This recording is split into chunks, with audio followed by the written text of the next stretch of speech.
So a big Warhammer 40K points update today, and one that could be relevant to a bunch of Imperial factions. The points for the Imperial Agents have gone live, so what's looking good within their army, and what's looking good as allies.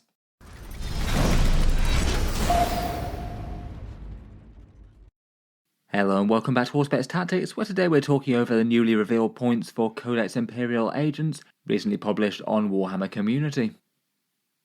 Usually when 40k Codex is released, we get the Codex details the week or so before, the same day as their pre-orders go live, and then we only get the points updated in the Minotaur and Field manual a little bit later, usually a couple of days before the actual books go on sale in stores. It seems that the Imperial Agents ones updated in the Minotaur and Field manual last night, and as promised, this one's a bit different to the vast majority of armies out there. The points sections are split in two. They've got one set of points cost for allies and one set for fielding them as their own faction, and I think that was a very sensible move on Games Workshop's part, as otherwise they'd literally be impossible to balance. It could certainly be possible for one unit to be basically auto-include in another Imperial army, but for that unit to be nowhere near strong enough to be able to carry the main strength of the Imperial Agents Codex, I feel like that's a really hopeful move for actually making them somewhat viable going forward. As initial impressions, I'm still not sure they're going to have enough raw strength to really stand on their own as a faction in and of themselves, though I guess we'll see. And for this video I thought we could talk through each of the units in turn, their points cost both for allies and for agents, and whether or not they're looking good for either role. Just quickly before we start, I thought I'd mention the Channel September giveaway, which is a very Imperial Agents relevant one. This month's one is for 8 different winners to win one army set or battle force, either the new Blood Angels one that's coming out, or any of the Inquisitorial ones, either Ordo Xenos, Malleus or Hereticus. Could be a good way to start a new army, or just get a clutch of different units to ally into an existing Imperial army, just to give you some other fun options on the tabletop.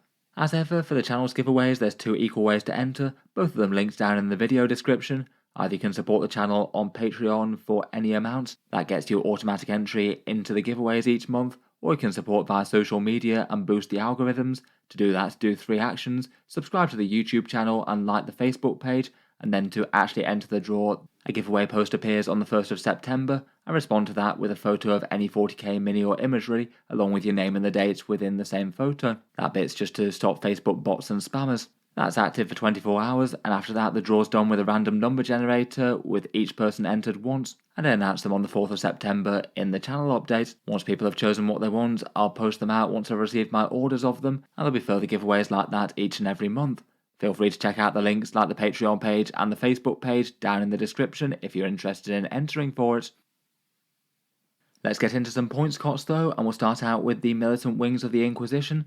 First up, we have the Grey Knight Terminator Squad. Kind of fun that you can just ally these into any Imperial army now. They're a slimmed down version of the Grey Knight status sheets, basically the same profiles, but you can only take 5 of them, and they don't have the Grey Knight supporting options. As a result, they are kind of expectedly a little bit cheaper for the Imperial Agents army at 190 points, though for allies they still cost 210. I feel like for the Imperial Agents they probably are going to be an important unit. They're one of the few units that can really threaten heavier infantry or vehicles with their lethal hits on the go. Both in Malleus and the Imperial Fleet one they look kind of threatening. The Imperialis Fleet one quite likes the sustained hits and +1 to wound stratagem that they can get. I feel like 190 points isn't the worst starting place for them. They'll be good as agents there, though certainly for detachments like Ordo Malleus, if you want to play a 2,000 point army of that, it's maybe a shame that they didn't get battle line there, as you can basically only take less than 600 points worth of Grey Knights if they are going to be the core strength of your army.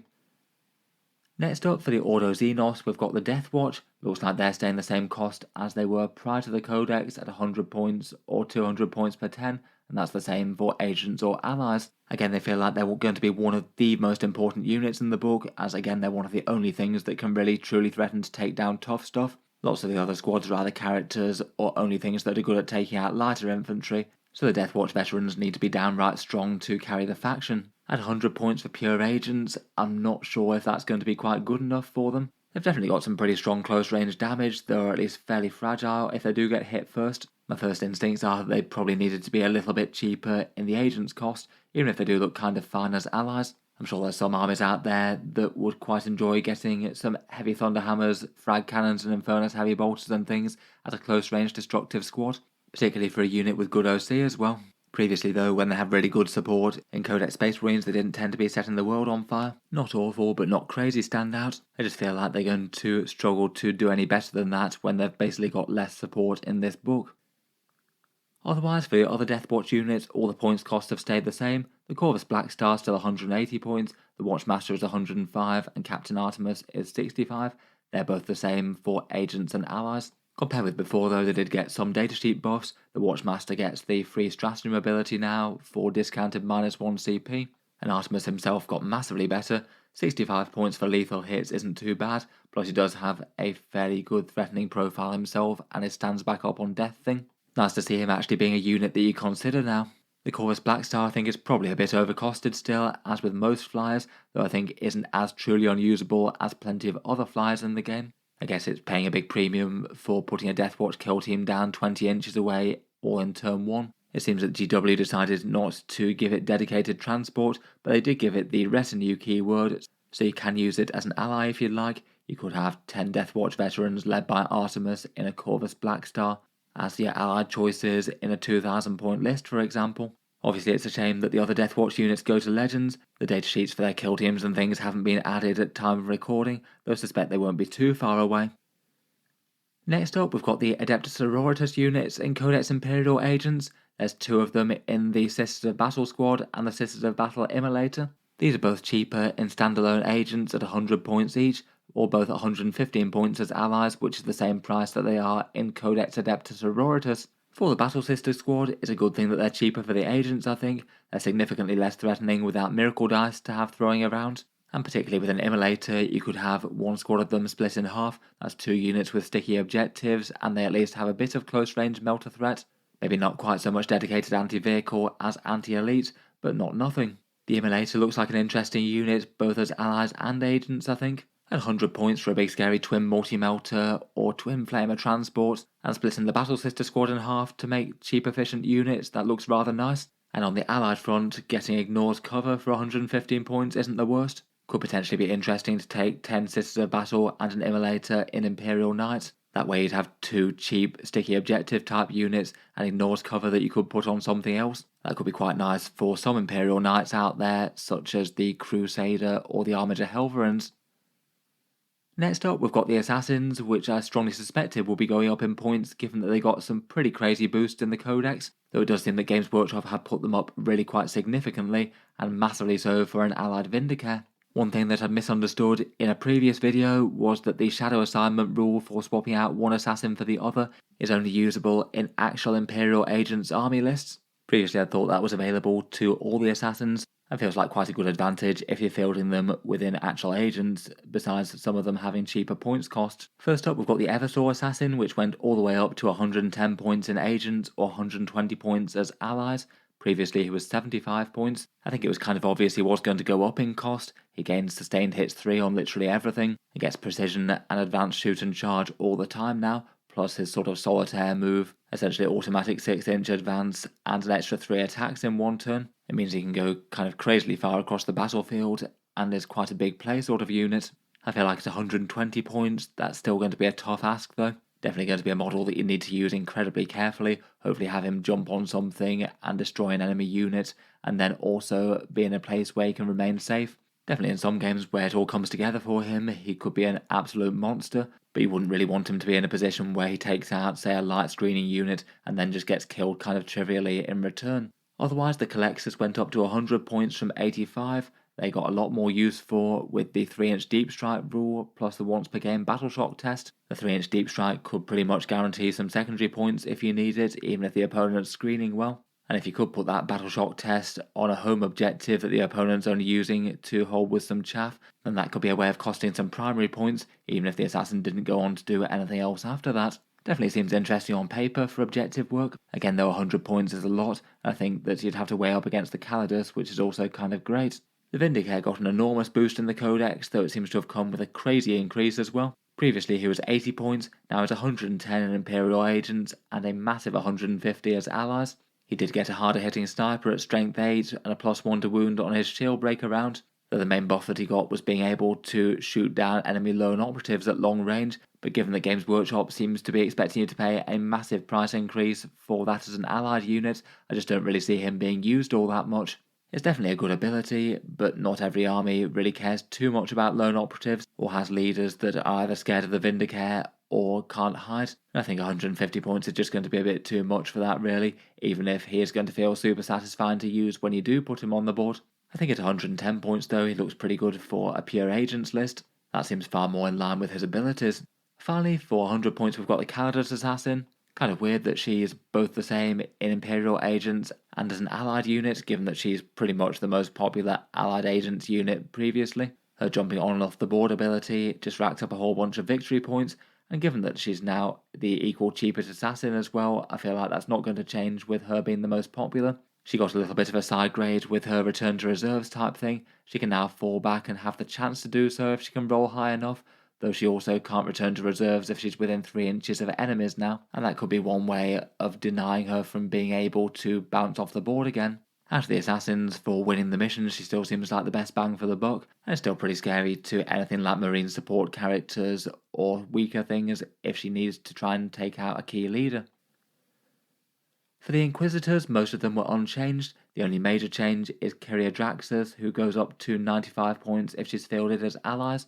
Even at that cost though, I still think that she's going to be worth it for how well she works with Custodian Guard. She prevents them being shot at long range, and her shooting's really nasty when it's combined with double shooting and reroll wound rolls. I still suspect that she's going to be played there, though probably less so anywhere else. Otherwise, I feel like the standard Inquisitor and Inquisitor Greyfax are going to be kind of niche choices, rarely taken. Inquisitor Kotias is probably the other most interesting one in my opinion. 75 points gives you an interesting command point farming mechanic if your opponent has got those abilities. An okay punchy stat line with that Demon Hammer, and gain the ability to remove cover from a unit within 18 inches, which I think isn't the worst ability to have at a 75 point model. Could be interesting in some gunline armies, like maybe Guard as an alternative to Hellhounds. In reality though, I think that even he is going to be still quite niche. Eisenhorn and Karamazov have gone to Legends unfortunately.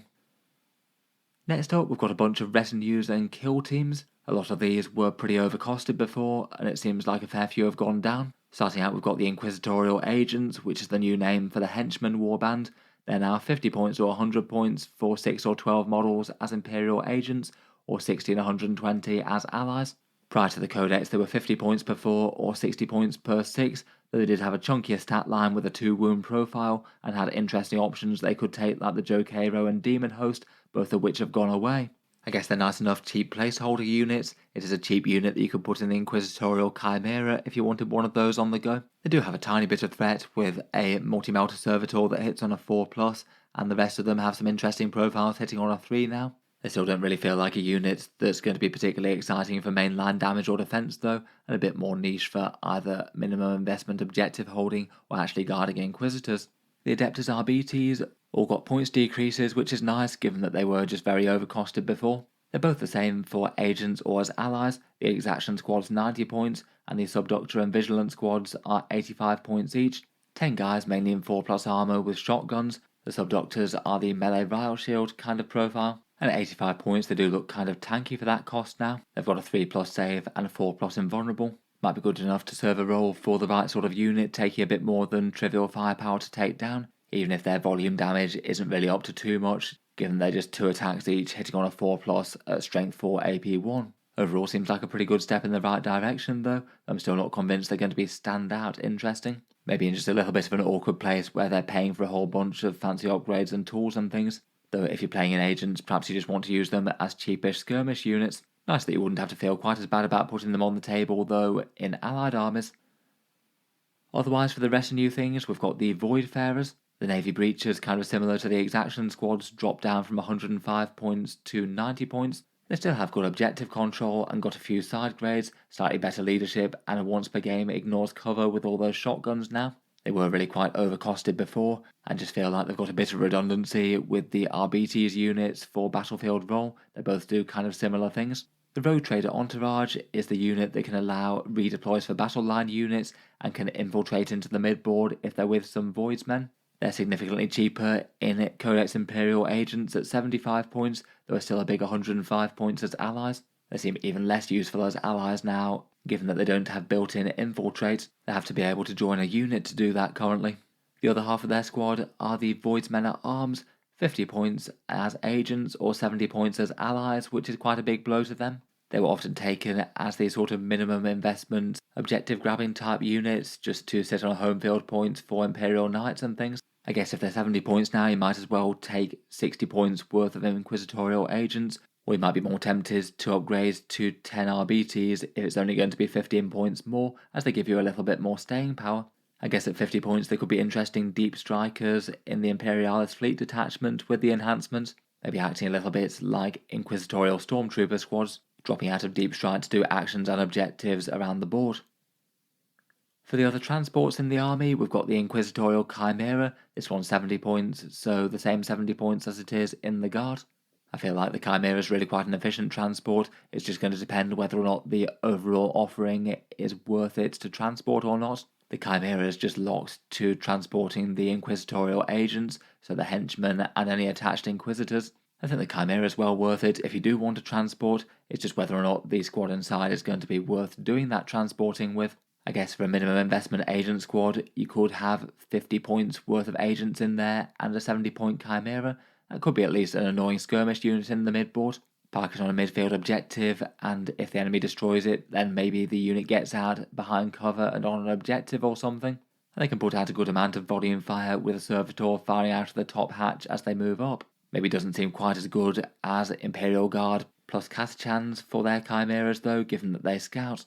Otherwise we've got the Imperial Rhino for 75 points. The standard cost for this is a cheapish transport for other units such as Deathwatch. Feels like it could be reasonable enough for the Deathwatch kill teams, I guess. That's really quite a lot of threat and a lot of points cost that you can put in this, and to be quite a good staging post for getting their close range damage off. I guess you could have quite a long threat range out of one of these with a Watchmaster, given his advanced shoot and charge things.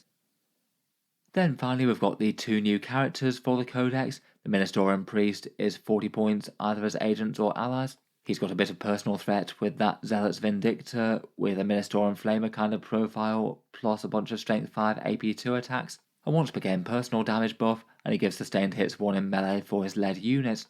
I feel like the attached units are a bit of a letdown for him. Most of the things that he wants to lead are ranged besides the Subdoctor squad.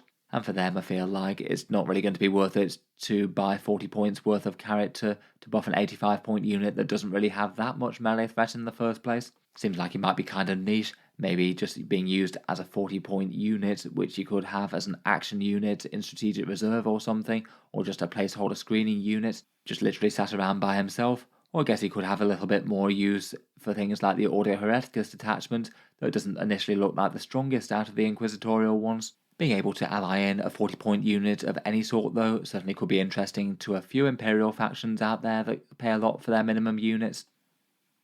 Finally we've got the Navigator, a new unit for the Codex using the Blackstone Fortress model. He's 60 points in Codex Imperial Agents, but is a big 75 points as allies. He's a cheapish support character with a fairly poor damage and defense stat line, though his big thing is being able to deny deep strike or reinforcements out to 12 inches. So I guess at least in theory, if you had him parked on a home field objective and you know that the opponent can't shoot him, you'd know that that objective would be defended against enemy deep strikers or reserves trying to steal it. It's genuinely a pretty big ability and a good reason why things like Space Marine Infiltrators get used quite a lot. Unlike them though, he doesn't bring a full squad of Space Marines in terms of damage and defense. It's literally just one model, and it could be a big waste of points if the opponent winds up having even a little bit of indirect fire. It won't take much to take him down. I say it's probably a little bit costly for that ability on the table, though not completely unplayable. I wouldn't be too surprised if we see an occasional high-minded competitive army list using one for utility, just literally for the deep strike denial rule, which can be kind of big in some matchups. Finally, there's a few updated enhancement costs. I did notice that the Beacon Angelus has gone up a little bit for the Alien Hunters Deathwatch detachment. That's kind of a shame given that that was possibly the best of the enhancements, with a free rapid ingress deep strike for the unit. That's the last of them though. I feel like from initial impressions, I'd guess that the pure agents might be a little bit unlikely to be massive competitive powerhouses at 2,000 point army lists. As it was kind of obvious from when the faction came about, I feel like they're really going to struggle with tough things like tanks, vehicles, or say big squads of Terminators with good durability. There's just really not that many units in the book that can even begin to handle them. Probably going to need some heavy use of Grey Knight Terminators, Deathwatch kill teams, and perhaps some allied knights like Armiger Warglaves or Canis Rex, unless you do some sort of weird big board control style army. Maybe using some Imperialis fleets, shenanigans, and a bunch of their chaff units. I guess there might be an army that does a bit better in smaller games, maybe at more sort of 1,000 points level. There's less likely to be huge targets they just can't do anything about. And at the moment it remains to be seen exactly how much Games Workshop are going to balance them for competitive play. It might just be one of the armies that's more deemed to be a sort of fun and fluff one, and occasional use as allies. For Agent's army list though, it does seem like at least one assassin seems like a good idea given shadow assignment, particularly being able to flex into the cheaper Vindicare if you need it. And they do have quite a lot of interesting options for chaff style units, cheap chimeras with cheap henchmen in them. A bunch of the retinues could be handy enough, and you could have some interesting board control options like scary infiltrating Deathwatch kill teams in Imperialist fleets taking up the midboard. It'll be interesting to see what people make of them. For allied units, I feel like the Calidus still seems to be the most obvious go-to for the majority of the Imperium. Being able to jump around the table doing secondaries is great. It was perhaps a bit surprising that she didn't get the split points cost and cost a bit less in agents and a bit more in allies, just given how auto-include she's been for a lot of armies. Beyond that, a few of the more obvious things that look like they could be strong do cost more. I feel like the 40-point priest could be actually interesting enough as a minimum investment unit and an action doer, even if he'd be ridiculously easy to take out with small arms. Kyria Draxus, even at 95 points, still seems usable for Custodes. 10 Sisters of Battle plus an Immolator could be okay for utility for some armies. They're not going to be damage dealer powerhouses without miracle dice, but could get you some nice cheap objective grabbers and action doers for Imperial Knights, plus the ability to strip cover for Crusaders or Helverins. And maybe some people might find some use for either Grey Knight Terminators or Deathwatch kill teams, both of which seem okay stats wise, even if they wouldn't get any support. If you want some hard-hitting close-range damage dealers, both of those could do that. Could be interesting to have a rapid ingress style teleporting melee threat like the Terminators for armies that don't have them, say Imperial Guard, whose melee options tend to be more on the board. In any case, look forward to hearing what you guys make of the new points costs, which things are looking interesting to you, either if you're looking to play Imperial Agents or as allies. Let me know your thoughts down in the comments below. As mentioned earlier in the video, if you were looking to enter the giveaway for the Imperial Agents Auto Battle Forces, feel free to check that out down in the video description, either via the channel's Patreon page or the Facebook page with a post going live on the 1st of September. In any case, feel free to subscribe to Auspex Tactics if you'd like to see more like this. I'll certainly be covering Games Workshop's regular news and updates, with any other rules teasers and previews that we get going forward. Should be a busy week this one with the Blood Angel stuff dropping. Finally, if you have been enjoying all the videos on the channel, I would just like to mention that Auspex Tactics does have a Patreon page, and you can find that linked in the video description if you'd like to help support and keep all the content coming. Channel patrons do get a fair few advantages, seeing certain videos early, regular votes to see what sort of things happen next on the channel, an automatic entry into the regular prize giveaways with the chance to win some big model kits each month. If any of that sounds good to you, or you'd just like to help support, the link is down in the video description. In any case, an absolutely massive thank you for listening, and I'll hope to see you guys next time.